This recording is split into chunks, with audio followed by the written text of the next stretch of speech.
नमस्कार। कैसे हैं आप सभी। स्वागत है आप सभी का गणेश एस्ट्रो हेल्प में। मैं हूं डॉक्टर दिलीप और बहुत बहुत स्वागत करता हूं आपका इस स्पेशल एपिसोड में। राहु केतु का महापरिवर्तन, मेनली बात करेंगे राहु के बारे में क्योंकि वो ही ज़्यादा इम्पोर्टेंट है। अगर राहु शुभ है तो केतु भी शुभ होता है, ऑटोमेटिकली ऐसा होता है। इतना महत्वपूर्ण गोचर है ये कि बहुत ही महत्वपूर्ण है। ऐसे तो गोचर आते जाते रहते हैं, पर शनि का गोचर जो 7.5 ढैया ये सब, और फिर राहु का गोचर, ये तो बहुत महत्वपूर्ण होते हैं, बहुत ही ज़्यादा महत्वपूर्ण होते हैं। तो सबसे अच्छी बात और सबसे बड़ी बात कि आपके लिए शुभ है, काफ़ी हद तक शुभ है। लाभ आएगा जीवन में, नाम आएगा, फेम आएगा, धन आएगा, शत्रु परास्त होंगे, भाग्य साथ देगा, और क्या चाहिए। बहुत कुछ अच्छा होगा। हम सबको डिटेल में बात करेंगे। इससे पहले थोड़ा सा राहु को देख लेते हैं कि राहु है क्या। राहु का जो डर है वो थोड़ा सा निकल जाए, क्योंकि राहु से लोग डरे हुए बहुत हैं कि राहु पता नहीं क्या है। एक्चुअली राहु की जो उत्पत्ति है वो होती है समुद्र मंथन के बाद, उससे पहले कहीं राहु नहीं है। तो राहु कैसे पैदा होते हैं? भगवान विष्णु जब मोहिनी अवतार में होते हैं, और मोहिनी पर जब असुर लोग जब मोहिनी से मोहित होकर इस बात पर राजी हो जाते हैं कि वो एक लाइन में बैठेंगे और देवता लोग अलग लाइन में बैठेंगे, और जैसे मोहिनी पिलाएंगी अमृत वैसा ही पिया जाएगा, ऐसा होता है। तो वो अमृत पान पिलाना शुरू करते हैं मोहिनी, और वो देवताओं को पिलाना शुरू करती हैं। एक देवता को, दूसरे देवता को, तीसरे देवता को, और असुरों की तरफ बढ़ती नहीं है। उन्होंने सोचा था कि ये पहले एक देवता एक असुर, एक देवता एक असुर, ऐसा उन्होंने सोचा था। राक्षसों ने भी यही सोचा था, देवताओं ने भी ऐसा सोचा था।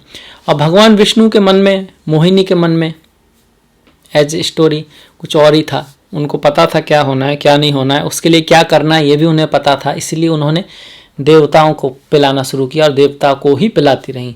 ये सब देखकर स्वरभानु, जो कि बहुत ही चालाक, हुनरमंद, शक्तिशाली, साहसी और सभी गुणों से संपन्न था, उसके दिमाग में ये बात आई कि अगर हम इसी तरह बैठे रहे तो फिर बैठे ही रहेंगे। ये समुद्र मंथन का जो नेक्टर है, जो अमृत है, वो ख़त्म हो जाएगा और देवता उसको पी के रफू चक्कर हो जाएंगे और हम लोग ऐसे ही रह जाएंगे। मुझे ही कुछ करना होगा। तो उसने एक प्लान बनाया, उसने रिस्क लिया, उसने ऐसा रूप धारण किया कि एक भी देवता उसको पहचान नहीं पाया कि वो है कौन, और देवताओं के बीच में ही बैठ गया। और जब तक पहचाना तो उसने अमृत पी लिया था। अब उसने जो कहा, जो सोचा, मतलब वो करके दिखाया। भगवान विष्णु ने उसे अमृत पिला दिया। तो यहाँ से उसकी चालाकी और धूर्तता जो लोग देखते हैं, उससे ज़्यादा उसकी डिप्लोमेसी, उसकी हिम्मत और अपना कार्य करने के लिए उसने जो टेक्निक अपनाई कि अच्छे देखते रह गए आप, उसे ज़रा देखिए। ये राहु देते हैं, ये डिप्लोमेसी, ये हिम्मत, ये रिस्क लेना, ये खतरों का खिलाड़ी राहु है।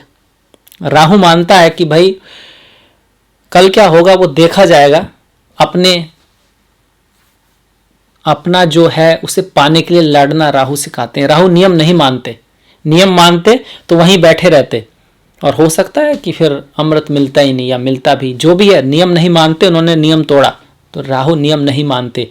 राहु बहुत डिप्लोमेटिक हैं। राहु इस तरह का भेष धारण करते हैं, और भेष धारण फिर कपड़ों से नहीं, वाणी से, बातें करने में है कुछ, दिखाएंगे कुछ, इस तरह से दिखाएंगे कि सामने वाला उसको परख नहीं पाएगा। देवता नहीं परख पाए तो इंसान तो क्या। तो राहु ये क्वालिटी देते हैं। अचानक से बहुत बड़ा धन, ऐसी चीज एकदम जीवन बदल जाए। जिस तरह से वो राक्षस से देवता हो गए, 9 जो ग्रहों में उनको स्थान दे दिया गया, तो कितना बड़ी उपलब्धि है। तो वो कैसे हुई? राहु की हुई। तो राहु उस चीज को दिखाते हैं एकदम फर्श से अर्श पे, या फिर ऐसा व्यक्ति जिससे आपको कोई उम्मीद ना हो, ऐसा लगता हो ये तो क्या करेगा, फिर सुने भाई वो तो प्रेसिडेंट बन गया, या फिर मिनिस्टर बन गया, या फिर वो न्यूयॉर्क चला गया और बहुत बड़ा बिजनेस डील कर रहा है, या फिर एक साइंटिस्ट बन गया, कुछ ऐसा बन गया जो आपने नहीं सोचा था। तो राहु की कृपा उसके ऊपर है। बड़े बड़े संतों पे राहु की कृपा रहती है, क्योंकि राहु केतु कुंडलिनी से जुड़े होते हैं, आत्मिक एनर्जी से जुड़े हुए होते हैं, माता से जुड़े हुए होते हैं, इसलिए दुर्गा माता की पूजा भी की जाती है। और उसका एक कारण ये भी है दुर्गा माता की पूजा का। दूसरा कारण ये भी है कि जब समुद्र मंथन हुआ था, उसमें पहले हलाहल जब निकला था तो भगवान शिव ने उसको धारण किया था, इस वजह से शिव जी की पूजा की जाती है, और माता पार्वती ने फिर उसको नीचे उतरने से रोका था। तो वो भी एक कारण है कि ओम दुम दुर्गाय नमः माता का जाप राहु के लिए किया जाता है। अच्छा, राहु जो है डिप्लोमेट हैं, रिस्क टेकर हैं, खतरों के खिलाड़ी हैं, शोध विदेश शोध, नियम नहीं मानते, कुछ जानना चाहते हैं, कुछ नया सीखना चाहते हैं, कुछ एक्सप्लेन करना चाहते हैं, कुछ नया एक्सपेंड करना चाहते हैं, आगे बढ़ना चाहते हैं, भौतिकवादी हैं, सारे सुख प्राप्त करना चाहते हैं, और उनको संतुष्टि नहीं होती, क्योंकि राहु का जो है पेट नहीं है, सिर्फ धड़ है, तो खाते जाते हैं, निकलता जाता है। ये सिंबॉलिज्म है, कहने का मतलब है वो कभी शांत नहीं होते, कभी उनको सेटिस्फैक्शन नहीं आता। जिसका राहु तगड़ा है, अच्छी जगह है, वो व्यक्ति आगे आगे आगे आगे बढ़ना चाहता है। वो इस बात को समझ पाता है कि जहाज की जो जगह है, उड़ने वाला जो जहाज एरोप्लेन, उसकी जगह आसमान में है, उसे उड़ना है, वो बैठने के लिए पैदा नहीं हुआ है। हालांकि जहाँ बैठा है वहाँ शांति है, वहाँ पर सबसे ज़्यादा सेफ है, तो क्या बैठने के लिए जहाज बना है क्या? वो तो उड़ने के लिए बना है। हाँ, वहाँ पता है कि भाई वहाँ पे एक्सीडेंट हो सकता है, वहाँ पर बम हो, कुछ भी हो सकता है, वहाँ रिस्क है, वहाँ जान जा सकती है, पर वो बना उड़ने के लिए ही है। ठीक, पानी वाला जहाज भी सबसे ज़्यादा सेफ बंदरगाह पे होता है, पर बंदरगाह पर खड़े होने के लिए तो जहाज नहीं बना ना, बना है जाने के लिए मंजिल तक। ठीक इसी तरह इंसान भी आगे बढ़ने के लिए, जीवन में कुछ करने के लिए बना है, और इस बात को राहु बहुत समझते हैं। केतु उल्टे हैं, केतु अपने अंदर जाओ, भौतिकता से दूर, संत हो जाना, और धन मान सम्मान पैसा इन सब के मोह से मुक्त, सीधा मोक्ष की तरफ। तो वो भी एक एक्सट्रीम अप्रोच है, वो भी आसान नहीं है, वो भी बंदरगाह पे खड़ा होना नहीं है, वो भी एक्चुअली देखा जाए तो उस क्या कह सकते हैं, धार्मिकता से भी ज़्यादा स्पिरिचुअलिटी, आध्यात्मिकता के समुद्र में बढ़ जाना है आगे। वो रास्ता बहुत कठिन है, केतु का भी बहुत कठिन है। तो दोनों ही कठिन रास्तों को चुनते हैं, एक बाहर की तरफ, एक अंदर की तरफ। तो ये है राहु केतु। डरने की कोई बात नहीं है, बहुत ही अच्छे ग्रह हैं राहु भी और केतु भी। वो भी एंड में आपको ज्ञान की तरफ ले जाते हैं, और केतु डायरेक्टली उधर ले जाने की कोशिश करते हैं। दोनों का लक्ष्य अच्छा है, शुभ है। ये बात अलग है, जब भी कोई दुर्घटना होती है, कोई बड़ी घटना होती है, उसमें राहु का हाथ अवश्य होता है, और किसी बहुत अच्छी अचानक से जो बड़ी अच्छी घटना होती है उसमें भी राहु का हाथ अवश्य होता है। तो इसी के साथ देखते हैं आपके लिए ये साल राहु 11वें भाव में आ रहे हैं भाई, मुबारक हो। सबसे अच्छा गोचर राहु का 11वें भाव में ही होता है। अब तक 12वें भाव में थे, जो कि अच्छा नहीं था हेल्थ के लिए, खास करके हेल्थ के लिए अच्छा नहीं था, एजुकेशन वगैरह के लिए भी अच्छा नहीं था। पर अब जो राहु आ रहे हैं वो आपकी इच्छा पूर्ति करेंगे, बहुत सारी इच्छाएं देंगे। पहली बात तो बहुत सारी इच्छाएं देंगे, बहुत सारी कामनाएं देंगे। आपका बड़ा मन करेगा ये भी हो जाए, वो भी हो जाए, और आप उसके लिए प्रयत्न भी करेंगे जवा के। और राहु हिम्मत तो देते ही हैं, आप रिस्क भी लेंगे, आप डिप्लोमेसी का भी यूज भी करेंगे, और उनमें से कई इच्छाएं पूर्ण भी होंगी। इसके साथ साथ समाज में आपकी इज्जत बढ़ेगी, लोग आपको मानेंगे, लोग आपको सुनेंगे, लोग आपको पहचानेंगे, आपको पहचान मिलेगी। धन तो मिलेगा ही, पहचान मिलेगी, दुनिया आपको जानेगी। पैसा आएगा, धन आएगा, परिवार में उन्नति होगी। भाई बंधु जो भी लोग आपके परिवार में हैं वो आपसे प्रेम में रहेंगे, इन्फ्लुएंस में रहेंगे, आपकी बात मानेंगे, आपका साथ देंगे। शत्रु परास्त होंगे, कंपटीशन में विजय होगी। शरीर की कोई बीमारी है वो भी दूर हो जाएगी, वो भी दूर होगी। भाग्य आपका साथ देगा। वो बोलते हैं ना, जिसका भाग्य साथ दे तो जहाँ हाथ डाले वहाँ सोना हो जाता है, तो वो वाली बात हो जाएगी। भाग्य साथ देगा। ट्रेवल्स होंगे, लॉन्ग ट्रैवल होंगे। एजुकेशन में भी बहुत अच्छा है, कोई बड़ी डिग्री मिल सकती है जिसने आपका सपना देखा हो, वो सब कुछ हो सकता है भाग्य से। पिता के लिए भी अच्छा है। अब ऐसा क्यों है, अब हम उस पर आ जाते हैं थोड़ा डिटेल में। देखिए, राहु जहाँ होते हैं पहले तो ये बात है, अगर लग्न से राहु तीसरे, छठे, 10वें, 11वें में है तो शुभ फल देते हैं। ठीक उसी तरह चंद्रमा से भी तीसरे, छठे, 10वें, 11वें में शुभ फल देते हैं। तो आपके लिए 11वें भाव में है, वो भी उच्च के हैं। एक तो 11वें भाव में, वो भी उच्च के हैं, तो बहुत ही शुभ है। ऐसे में अगर आपकी राहु की दशा महादशा है और राहु आपके कुंडली में शुभ हैं, उच्च के हैं, अच्छे हैं, अच्छी पोजीशन में हैं, तो ये आपका लाइफ चेंजिंग पीरियड हो सकता है। बहुत बड़ी उपलब्धि आप कर सकते हैं। अगर कोई दूसरे ग्रह की दशा महादशा है और वो उतना शुभ नहीं है तो फिर कुछ राहु ज़्यादा नहीं कर पाएंगे। पर अगर दूसरे ग्रह की महादशा है, वो शुभ है और उसका राहु से रिलेशन शुभ है, तो फिर ये दशा आपके लिए माइलस्टोन बहुत अच्छी साबित होगी। इसके अलावा राहु जिस भी घर से तीसरे, छठे, 10वें, 11वें होते हैं, उस घर का शुभ फल देते हैं। तो लग्न से तो देखिए 11 में आ गए, तो लग्न का शुभ फल देंगे। लग्न क्या है? आपकी प्रतिष्ठा है, आपका सम्मान है, आपकी इज्जत है, आपका नेम है, आपका फेम है, तो इस सबको बढ़ाएंगे। दूसरे भाव से अगर राहु तक गिनते हैं तो 10 नंबर आता है। देखिए 1 2 3 4 5 6 7 8 9 10। तो दूसरे घर का वाणी के थ्रू लाभ होगा। वाणी के थ्रू का आपका अगर कैरियर है कुछ एक्टिंग का, जहाँ बोलना पड़ता है, कम्युनिकेशन का, या कुछ भी ऐसा काम है, डेंटिस्ट हैं आप, दांत वो मुंह का कुछ इस तरह का काम है, मुंह से रिलेटेड कोई काम है, फेस मेकअप, ब्यूटी पार्लर, आप कोई कह सकते हैं कि प्लास्टिक सर्जन है चेहरे के, तब भी आपके लिए अच्छा है। धन की वृद्धि होगी, पैसे की वृद्धि होगी और वैल्यूज़ की वृद्धि होगी। लाइफ में काफ़ी कुछ आप सीखेंगे इस राहु की महापरिवर्तन में।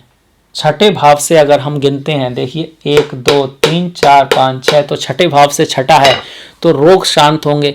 अगर कोई बीमारी चलती आ रही है तो उसका इलाज हो सकता है। बीमार आप कम रहेंगे, आपका स्वास्थ्य अच्छा रहेगा। ये 23 सितंबर के बाद की बात है।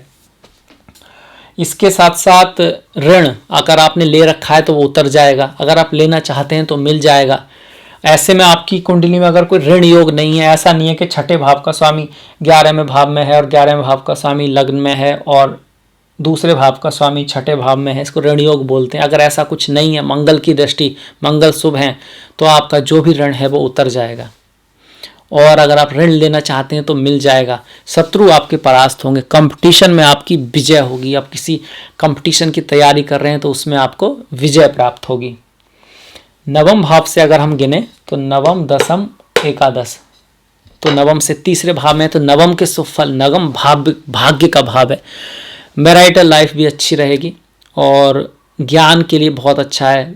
कोई डिग्री कर रहे हैं, उच्च डिग्री, उच्च शिक्षा प्राप्ति के लिए बहुत अच्छा है। फॉरेन ट्रैवल के लिए बहुत अच्छा है, खास करके एजुकेशन के लिए फॉरेन ट्रैवल के लिए अच्छा है। हालांकि हॉलीडेज़ वगैरह के लिए उतना अच्छा नहीं है, क्योंकि 12वें घर से 12 हैं। जिस घर से 12 होते हैं या अष्टम होते हैं उनके लिए अच्छा नहीं होता। तो थोड़ी सी सावधानी ये है कि खर्चा ज़्यादा आ सकता है। अगर आप फॉरेन में हैं और एजुकेशन के पर्पज़ से नहीं, घूमने के पर्पज़ से जाते हैं तो थोड़ा सावधान रहिएगा। घर, गाड़ी, बंगला खरीदते वक्त डॉक्यूमेंट वगैरह का जांच करके रखिएगा।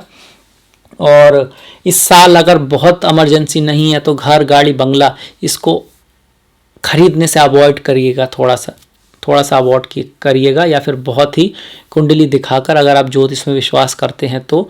अगर नहीं भी करते हैं तो डॉक्यूमेंट वगैरह किस आदमी से ले रहे हैं, सब कुछ जानकारी करके तभी लीजिएगा। और किसी चीज़ में इन्वेस्ट कर सकते हैं, और किसी चीज़ में इन्वेस्ट किया जा सकता है। एजुकेशन, हाई एजुकेशन करना चाहते हैं वो इन्वेस्ट कर सकते हैं, या फिर फ़िलहाल बैंक में पैसा रखना चाहते हैं, उस पैसे को बैंक में रखिए तो वो आपके लिए ज़्यादा अच्छा रहेगा। गोल्ड में इन्वेस्ट कर सकते हैं, पर ज़मीन लेना वगैरह उसमें थोड़ी सी दिक्कत दिखा रहा है।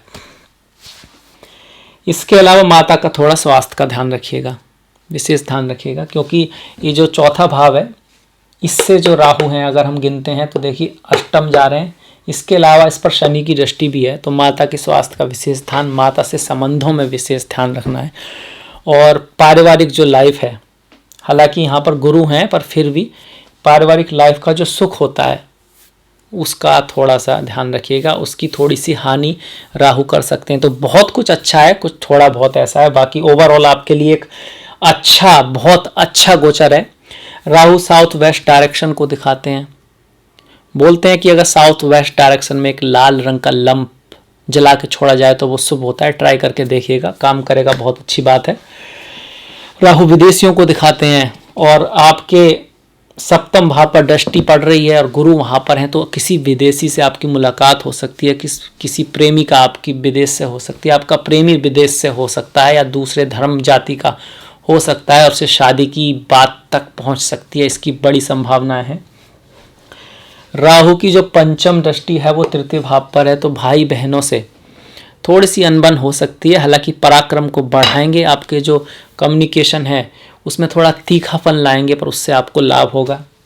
राहु की जो सातवीं दृष्टि है पंचम पर है, तो बच्चे थोड़ा आपकी कम सुनेंगे, थोड़े नौटी होंगे, थोड़े शरारती होंगे, तो उन्हें ज्ञान से बताइएगा, समझाइएगा तो मान जाएंगे। और सप्तम पर जो दृष्टि है उसके बारे में मैंने बात की कि बिजनेस बढ़ सकता है और बिजनेस पार्टनर फॉरेनर हो सकता है, मल्टीनेशनल कंपनी में कोई काम हो सकता है, विदेशी चीज़ों का कोई काम हो सकता है और शादी विवाह के भी चांस बन रहे हैं काफ़ी हद तक। पर ज़्यादा चांस राहु ज़्यादा सहायता तब करते हैं, या तो दूसरा विवाह हो या इंटरकास्ट मैरिज हो, दूसरी कास्ट से मैरिज हो, या विदेशी दुल्हन विदेशी दूल्हा हो, इस तरह का यात्रा के बड़े चांस बन रहे हैं, कोई यात्रा भी हो सकती है। हालांकि जब बाहर की यात्रा हो थोड़ा सावधान रहना है। खर्चा उम्मीद से ज़्यादा हो सकता है, खर्चा उम्मीद से ज़्यादा हो सकता है, मतलब पैसा आएगा भी खूब पर जाएगा भी, इस तरह की यहाँ पर संभावनाएं हैं। राहु के लिए आपको उपाय की कोई ज़रूरत नहीं है। जहाँ तक गोचर की बात है, बहुत अच्छी बात है कि आपके लिए शुभ गोचर है। और शनि का थोड़ा बहुत जो उपाय करना चाहें, चूँकि वो सप्तम में है तो वो कर सकते हैं। वो बजरंग बली, संकट मोचन शनि के नंबर 1 उपाय है। माता काली की पूजा भी नंबर 1 उपाय है। इसके अलावा गरीब जो लोग होते हैं, आपसे जो कमज़ोर हैं, आपसे जो जिन्हें आपकी सहायता की ज़रूरत है, उनकी आप सहायता करें। उनको कंबल दें, काला कंबल दें, उनको छतरी दे सकते हैं और वैसे भी उनको खाना दे सकते हैं। आप उनको कुछ भी दीजिए, उनको फिजिकली हेल्प करिए, उनको मेंटली, उनका आपके दिल से बात होनी चाहिए, वो तो ईश्वर तक पहुँचेगी। और वो आपको अपने लाभ के लिए नहीं, उनसे वास्तव में करुणा के थ्रू, वास्तव में आप उनका कुछ अच्छा भला चाहते हैं तो शनि महाराज अवश्य शुभ फल देंगे। परिवार में बना के रखें, किसी भी बीच में किसी भी बात में अपने ईगो को न लाएं, ईगो को न लाएं, क्योंकि इस भाव में शनि तो है ही और राहु की दृष्टि आ रही है, तो परिवार में कौन बड़ा कौन, या फिर मिसअंडरस्टैंडिंग हो सकती है बिना बात की बात। राई का पहाड़, आपने बहुतों को देखा होगा कि बात कुछ नहीं है पर लड़ाई ज़्यादा है। पता लगा बात शुरू तो कहीं से हुई थी, मतलब बात का कोई वेस ही नहीं है, बस ईगो में कि कौन सही और बात बढ़ जाती है। इस तरह का थोड़ा हो सकता है, इस चीज़ का ध्यान करें। काम में बहुत ज़्यादा बिजी हो जाएंगे, इस तरह की संभावना है, तो घर को कम समय दे पाएंगे। तो एक तरह का बैलेंस बना के रखें, एक तरह का बैलेंस बना के रखें। तो ये था आपके लिए राहु केतु का महापरिवर्तन का रिजल्ट, और अच्छा है तो मुबारक हो। मुझे आशा आपको पसंद आएगा, तो प्लीज़ लाइक, प्लीज़ शेयर, घंटी वाला जो बटन है उसको दबाना मत भूलिएगा। मैंने डिस्क्रिप्शन में अपना लिंक दिया है इंस्टाग्राम का, ट्विटर का और फेसबुक का, तो आप प्लीज़ लाइक कीजिएगा, प्लीज़ फॉलो कीजिएगा। आपका सपोर्ट बहुत इंपॉर्टेंट है। इसी के साथ मिलेंगे नेक्स्ट वीडियो में, तब तक के लिए नमस्कार।